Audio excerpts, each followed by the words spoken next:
welcome to my channel. Oh my gosh, my hands are always so dry. I've been washing my hands so much. This reading is going to be for the sign of, who am I doing? Aquarius, Sun, Moon, Rising, and Venus sign. These are quick readings for the month of October.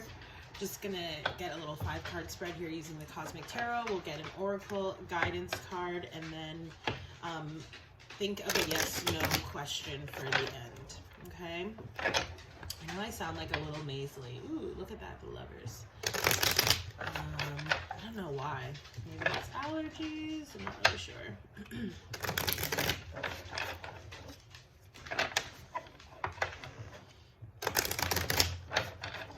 Two of Wands, so it could be making a decision about something, could definitely be work-related or someone close to you, right? As always, if this reading resonates, like, share, comment, subscribe, the Hermit there. So really listen to your intuition this month, Aquarius. But yeah, as always, if the reading resonates, like, share, comment, and subscribe.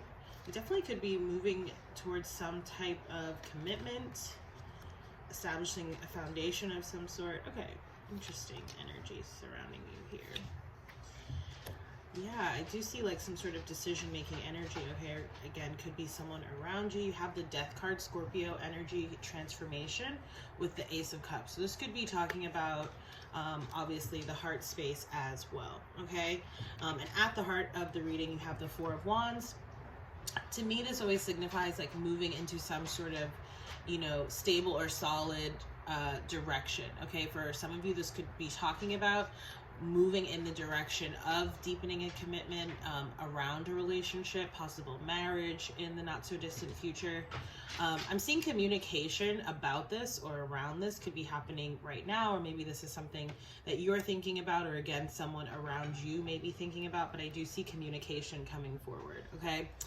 In your past energy, you have the Seven of Pentacles reversed. So for some of you, it's possible, you know, maybe you sort of dealt with, it could even be a divorce here for some of you, or again, someone around you, or some sort of really significant breakup, something that you had really invested a lot of time into. I'm just seeing a lot of like time, energy, perhaps even like actual resources, finances, right?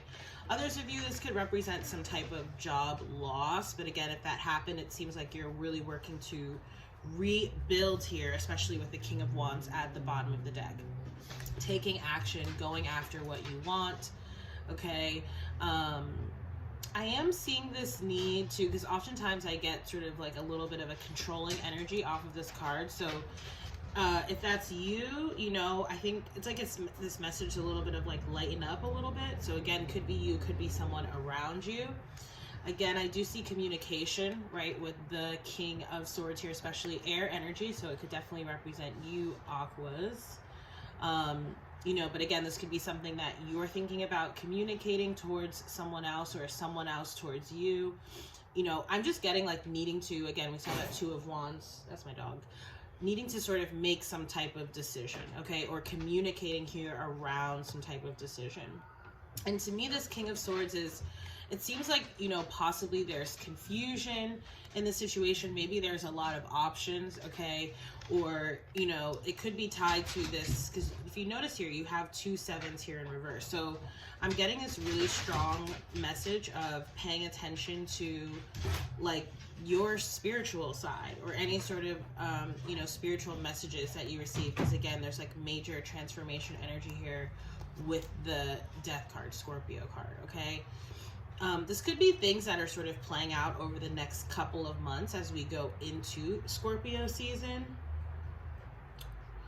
Okay, and for some of you, I'm seeing here too that, you know, if this was related to a past relationship, the Seven of Pentacles, or even, you know, some issues around work, or a job loss, or, you know, could even just be like sort of unexpected expenses, okay, or, you know, poor health even. You know, maybe you or someone around you experience some type of illness or injury. You know, this is just talking about, I'm seeing like recovery, okay, happening here. Like a recovering of finances, and also just like a recovering of health, whether it was sort of mental, emotional, or physical, okay? I just remembered my door is open, so hopefully it's not too loud. Okay, let's get your numerology, your oracle card. I'm so used to using the numerology deck, but I decided not to use it this time. Probably will for next time. Messages from your animal spirit guides. So let's get that for you, Aquarius. Again, really quick readings for this month. I like for these, like, you know, collective free readings. I don't like to make them too long. My client readings always run over, but these I like to keep short. Short and sweet. If I can. Sometimes they go longer. It just depends, you know. My dog he has a massive bone that he likes. It's almost like he's like hunting it. Okay, you got 2 cards here. So, and this, maybe it represents you and someone else. So remember that message of sort of being a little bit lighthearted. Roadrunner, keep your sense of humor and don't take things so seriously. And honeybee, let compassion and forgiveness be your top priority in the situation, right? And that can often be, compassion and forgiveness can often, you know, like, yes, it can talk about other people, you know, especially if we feel like we've been wronged or betrayed sort of in any way. But it's often about ourselves, right? Because we often, if we get into a situation where we feel like we've been, you know, hurt or anything like that, we can often blame ourselves. Okay, so I'm going to read for both of these cards and then we'll do the yes, no question. So let's do honeybee first since it comes up first in the alphabet. So again, and it feels like it pertains to this past situation, okay? Let compassion and forgiveness be your top priority in the situation. To reap all the sweetness that life has to offer, focus on compassion and forgiveness. Compassion means that you have heartfelt empathy for the suffering and misfortune of others, yet remain somewhat detached so that you don't take on their sorrow and distress as your own. Forgiveness requires that you first acknowledge and accept responsibility for your judgments rather than pretending they don't exist or professing to always sustain a non-judgmental attitude. The next step is to release those judgments. To do so, think of someone past or present with whom you have judgments or criticisms. Trust that the first person that comes to mind is the appropriate one to start with. Consider 2 or 3 specific criticisms that you have about this individual, preferably captured with one word, such as selfish or cold. Find a quiet place, go inside yourself, right? That hermit energy that we saw in the pre-shuffle, and look for that part of you that's exactly like what you're judging in the other person. It may be a very prominent part of yourself or a rather small aspect. You may identify it by recalling times when you've behaved in ways that resemble what you're criticizing. Once you discover that part of you, simply say to it, I love you and forgive you, right? Again, that bit about compassion and forgiveness really being for ourselves. If necessary, repeat this 2 or 3 times and notice any emotions that come up. In the coming days, be aware of any feelings that arise that may be associated with this experience. Practice this at least once daily for the next few days and watch what happens. I love like really practical, actionable advice. And the other thing that I really got there with the honeybee, right, is about how we often like mirror each other in relationships, right? And bees, it's all about community, right? So with that hermit, it almost feels like I'm almost getting, right, which I feel like sometimes Aquarius can kind of be accused of this, like that, you know, you like are very good at being alone, you know, and not feeling like you need to like rely on other people or whatever. You need other people, right, in any type of sort of community or relationship, which is obviously not true, right? Like we're all human. We're here to have a human experience, which is based on, you know, building community, and that's what the, you know, trope of the honeybee is about as well. Okay, so I just want you to sort of like keep that in mind, especially if you do decide to, you know, practice that exercise, which I would strongly recommend, okay? Okay, oops, I put the book away. I almost forgot we were doing the next one. So, Roadrunner. Roadrunner. Okay. So again, keep your sense of humor and don't take things so lightly. It's so tempting to view life in all of its many manifestations, permutations, and variations as something to be taken quite seriously, yet this is exactly the opposite of what you need to do right now. No matter what the situation, look for the humor in it. It may take time to find something, but if you look for it with this attitude in mind, you begin to see the absurdities and ironies inherent in whatever shows up in your life, even in the seemingly darkest circumstances. Maintaining a healthy sense of humor about most experiences causes you to be lighter in spirit, to smile unabashedly, and to appreciate life that much more. Turn that scowl upside down by doing what makes you openly laugh. Of course, there are certain times that require a more serious demeanor.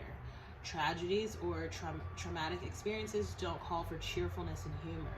When these events occur, appropriate social restrictions apply that demand the expression of emotions congruent with the circumstances. However, these instances are temporary and, like all things, will soon pass. Other than these kinds of situations, life's ironies and absurdities abound. Rather than feeling personally victimized by these vagaries, take a deep breath, see the humor in a situation, and have a good laugh. Oh wow, this is really lovely advice coming out for you, Aquarius. I think, you know, especially it's like if you're dealing, right, with a lot that you're sort of really working to try to let go, you know, compassion, forgiveness, and levity, right, as sort of like a mantra for you there. All right, so like I mentioned at the beginning, if you have a yes, no question, I'm just going to use this pendulum and board. It's something new that I've acquired and just something fun I wanted to add to these.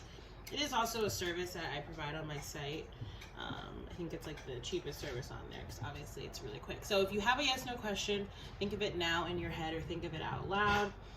Obviously this won't resonate for everyone. I'm just going to kindly ask Spirit and Source to provide the answer for the Aquarius collective here. What is the answer for Aquarius? Okay, so you got, I wanted to make sure. You got yes. Okay. Almost looked like a maybe there for a second, but you got yes. So I feel like, you know, it's probably up to you, right? So I'll just leave it at that. Obviously I don't know what everyone's question was, but I don't know why I just got that. Like, yes, dependent upon you, right? And just remember that too, about how you sort of view your past experiences, other people, okay, and also just situations generally speaking, right? For a lot of people right now, right, this month, especially Libra season in the month of October, it's about really bringing a balance of perspective, okay? So I'm going to leave it there. Aquarius, I almost said Libra for a second. Aquarius, if the reading resonated, please do like, share, comment, and subscribe. If you'd like to book a personal reading with me, you can do so through my website. There's also donation methods and a link to my newsletter down below. Any of those things, super appreciate it. And regardless, thank you again so much for watching, and I look forward to seeing you in the next reading. Take care, bye.